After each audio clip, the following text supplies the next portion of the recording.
السلام علیکم ورحمۃ اللہ وبرکاتہ۔ ہماری زندگی زیادہ تر لوگوں کی اس دنیا کے گرد چکر کاٹ رہی ہے، اور دنیا کی خواہشات نے، آسائش نے، ہمیں کمفرٹ زونز نے اور چاہتوں نے، دنیا طلبی نے ہمیں اللہ سے بہت دور کر دیا ہے، اور ہم عبادتیں کرنے کے باوجود، نماز پڑھنے کے باوجود، اور ان احکامات پہ جو ہمیں اللہ کی طرف سے گفٹ ملے ہیں، مطلب کہ ہم مسلمان کے گھر میں پیدا ہوئے تو نماز پڑھتے ہیں، روزہ رکھتے ہیں، لیکن ہمارے دل اس طرف پھر بھی اس طرح سے رجوع نہیں کر پاتا ہے، دنیا کے اس میں عذاب میں مبتلا رہتا ہے، دنیا کی چاہت میں رہتا ہے۔ اور اللہ تعالیٰ نے بھی قرآن میں فرمایا ہے کہ ہم نے جو ہے وہ یہ چاہتیں کی محبت کو جو ہے آراستہ کر دیا ہے۔ قرآن کریم کی آیت میں اللہ رب العزت نے فرمایا ہے کہ ہم نے جو ہے وہ عورتوں کی، بچوں کی، مال و زر کی، اور تمہاری جو جائیدادیں ہیں ان کی،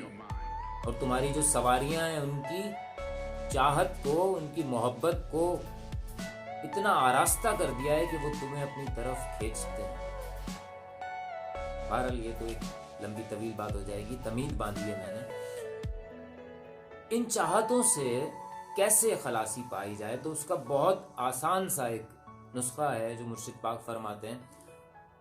وہ ہے افضل الذکر لا الہ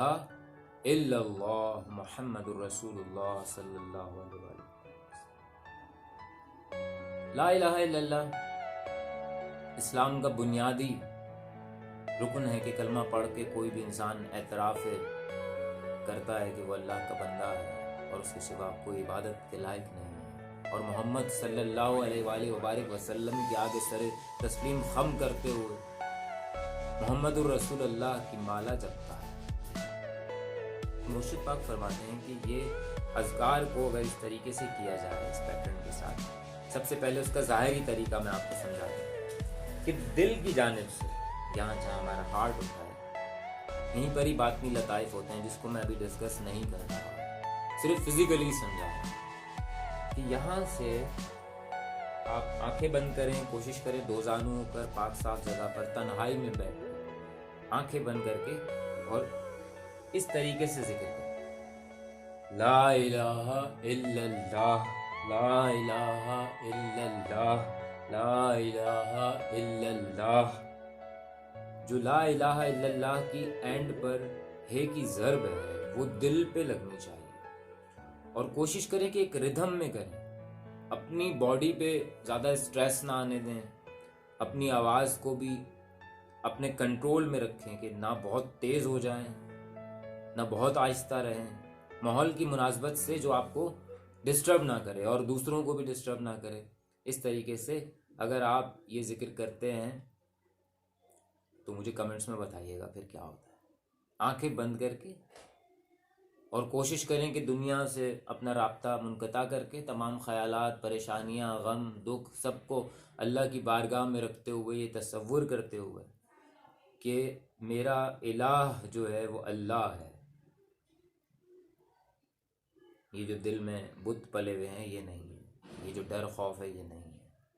میں اس اللہ کا بندہ ہوں کہ جو ساری کائنات کا خالق و مالک۔ تو یہ تصور کے ساتھ یہ ذکر کریں۔ میں دوبارہ سے بتا رہا ہوں، 11 دفعہ درود پاک اول و آخر پڑھنا ضروری ہے، اور جب ذکر ختم کریں تو اس کے بعد محمد رسول اللہ صلی اللہ علیہ وسلم کی تھوڑی سی تسبیح، لا الہ الا اللہ محمد رسول اللہ 3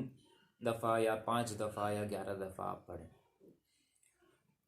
لا الہ الا اللہ، لا الہ الا اللہ، لا الہ الا اللہ محمد رسول اللہ صلی اللہ تعالی علیہ وآلہ وبارک وسلم۔ اگر موقع لگا تو میں اس کی اور ڈیپتھ تھوڑا سا بتانے کی جسارت کروں گا، کوشش کروں گا